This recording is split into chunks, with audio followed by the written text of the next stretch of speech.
So which information will be most helpful? Critical keyword. Maybe a few of them are helpful, but you're trying to find the most helpful. In teaching parents about primary prevention of foreign body aspiration. You see, this question is about prevention. What does the word prevention mean? It means that you're going to do an action in teaching that when it's done, the patient, the family, the parents, they will understand that teaching, and if they follow that teaching, is going to prevent the foreign body aspiration from occurring. What do you think is the answer after I realigned the focus of the question? So let's read all the answers. Signs and symptoms of foreign body aspiration, therapeutic management of foreign body aspiration, most common objects that toddlers aspirate, and risks associated with foreign body aspiration. See, this is a very interesting scenario.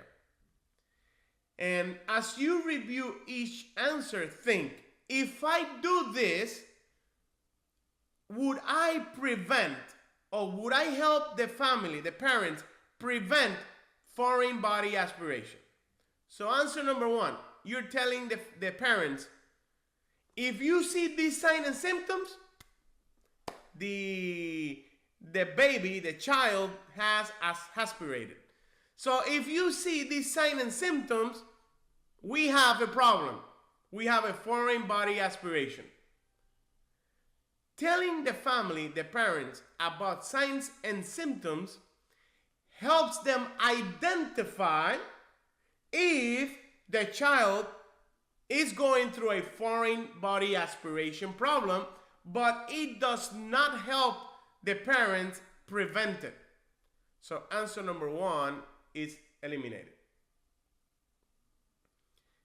Answer number two, therapeutic management of foreign body aspiration. In other words, how to handle, how to deal, what interactions to do if there is a foreign body aspiration.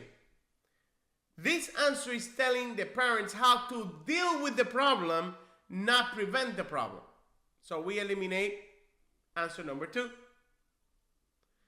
Answer number three, most common objects that toddler aspirate. In other words, you tell the parents, be careful with small toys.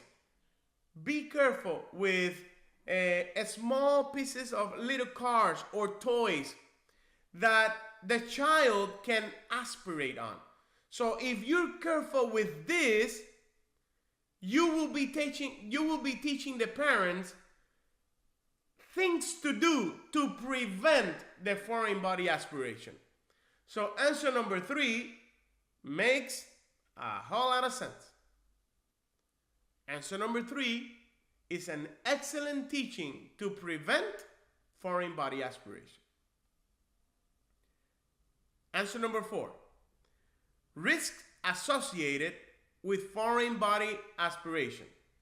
In other words, you're teaching the parents that if a foreign body aspiration occurs, this is the risk or complications associated with a foreign body aspiration.